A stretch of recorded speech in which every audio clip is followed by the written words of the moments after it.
감사드립니다. 오늘 성경 본문은 히브리서 4장 15절입니다. 우리에게 있는 대제사장은 우리의 연약함을 동정하지 못하실 리가 아니요 모든 일에 우리와 똑같이 시험을 받으시니로되 죄는 없으시니라. 아멘. 오늘 본문 15절에 주님에 대해서 대제사장이시라고 말씀하시고 있습니다.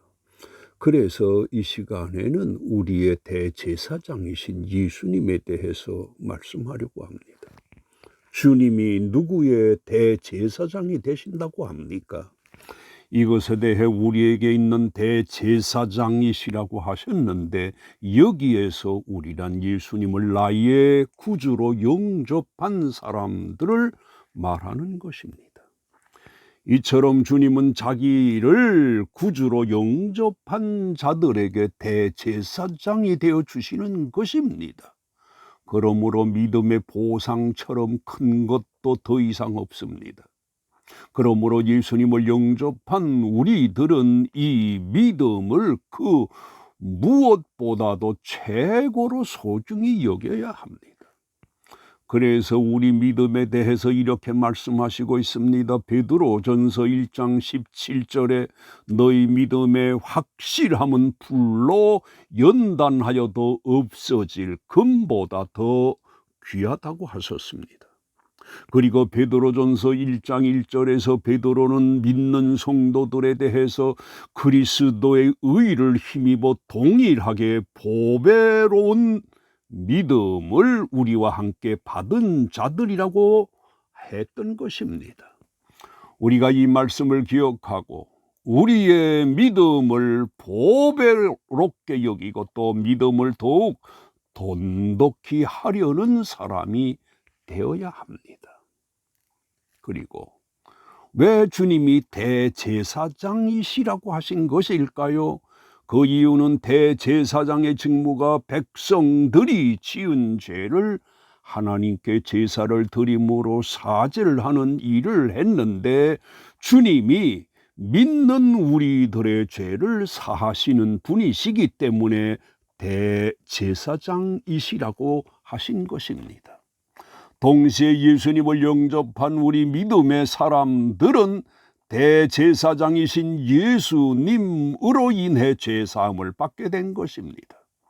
우리가 이런 은혜를 덧입은 때문에 하나님의 나라에 들어가게 된 것입니다.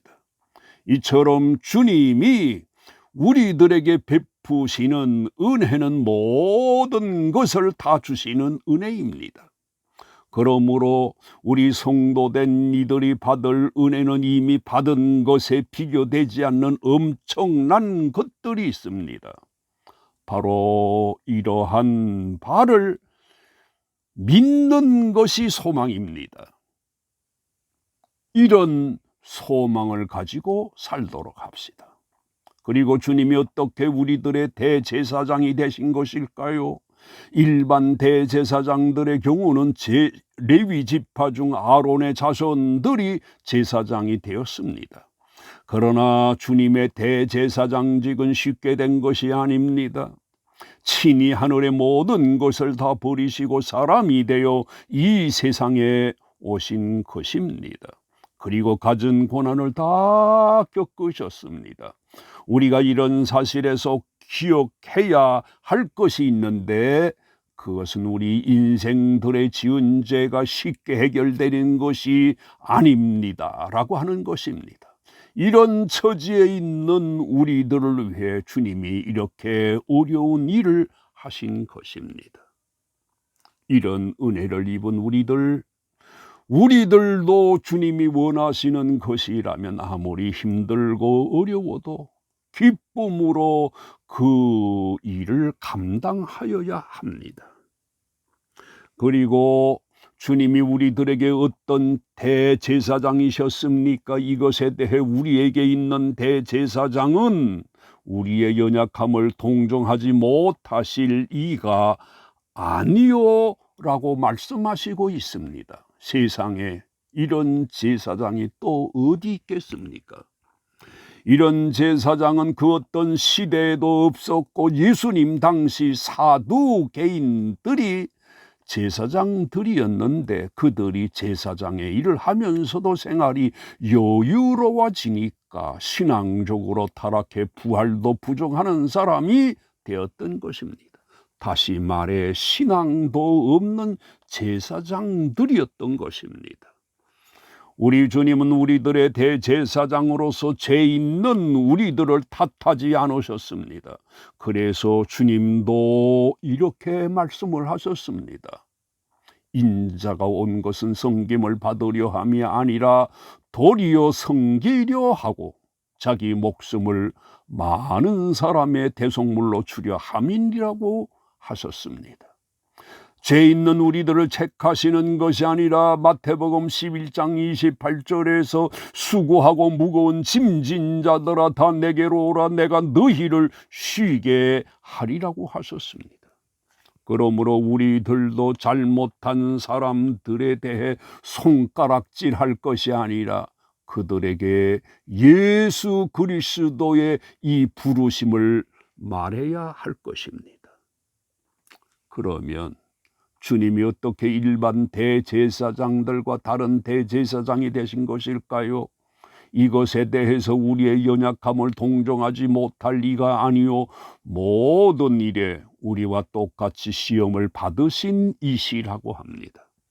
우리가 이 말씀에서 볼 수 있는 것처럼 주님이 우리들의 연약함을 잊게 하시고 이해를 하셨고 불쌍히 여겨주셨고 동정을 하셨습니다. 주님이 이렇게 하실 수 있었던 것은 친히 사람이 되셔서 우리들과 똑같은 시험을 받으시는 체험을 하신 까닭입니다.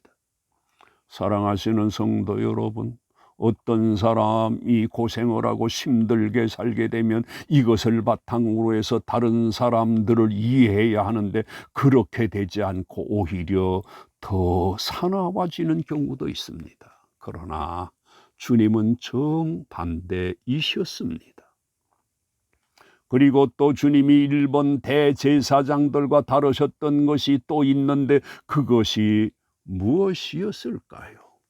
역시 이것에 대해서도 이렇게 말씀하시고 있습니다. 모든 일에 우리와 똑같이 시험을 받으신 이로되 죄는 없으시니라고 말씀을 하시고 있습니다. 이처럼 주님은 무죄하신 분입니다. 죄가 없으신 분이십니다. 만약에 주님이 죄가 있으셨다면 그가 우리를 위해 속죄하실 수 없습니다. 사랑하시는 성도 여러분, 주님이 무죄하신 분이기 때문에 우리를 위해 그 몸을 버리심으로 우리가 속량을 받게 된 것입니다. 이것은 우리들도 마찬가지입니다. 우리가 그릇되게 살아 사람들에게 손가락질 받는 사람이 되면 다른 사람들을 위해 수고하는 사람이 되기가 어렵습니다. 그러므로 믿는 우리들 늘 깨끗하게 삶으로 다른 사람들을 섬기는 일에 부족함이 없어야 할 것입니다. 그러면 일반 대제사장들은 제사를 어떻게 드렸을까요?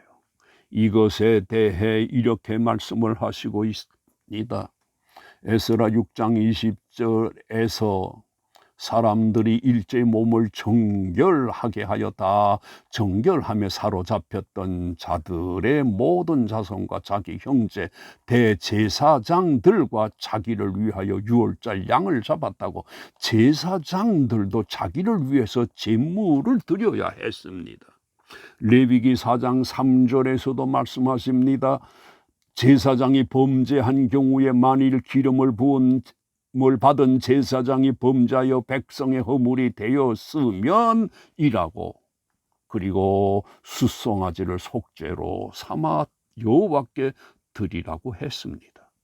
그러나 주님은 죄 지으신 적도 없으시고 또 자기를 위해 제사를 드리신 적도 없습니다. 죄가 없으신 때문입니다. 범죄한 우리를 위해 친히 그 몸을 제물로 무죄한 분으로 드리셨던 것입니다. 그리고 제물에 대해 주님과 일반 대제사장들과 또 다른 것이 있는데 구체적으로 주님이 무엇이라고 하십니까? 일반 대제사장들은 백성들을 위해 제사를 드리기 전에 먼저 죄가 있는 자기를 위해 짐승으로 제물을 드려야 했습니다. 그러나 주님은 친히 이런 말씀을 하셨습니다. 누가복음에서 성만찬석상에서 또 떡을 가지사 감사 기도를 하시고 떼어 제자들에게 주시면서 이것은 너희를 위하여 주는 내 몸이라고 하셨습니다. 그리고 또 잔을 주시면서 내 피로 세우는 새 언약이니 곧 너희를 위하여 붓는 것이라고 하셨습니다. 이렇게 친히 자신의 몸을 우리들에게 주시겠다고 하셨고 친히 십자가 상에서 그 귀하신 몸을 우리들에게 주셨습니다. 그러므로 이런 은혜를 입은 우리들도 몸과 마음과 힘을 다해서 주님을 사랑하여야 합니다. 예수님을 영접한 우리들과 주님과는 어떤 관계이지요? 결론입니다.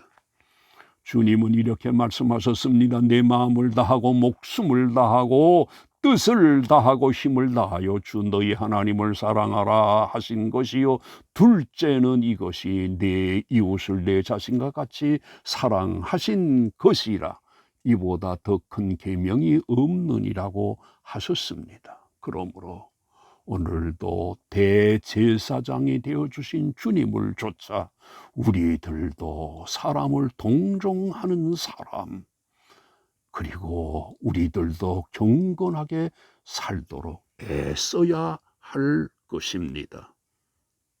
아멘.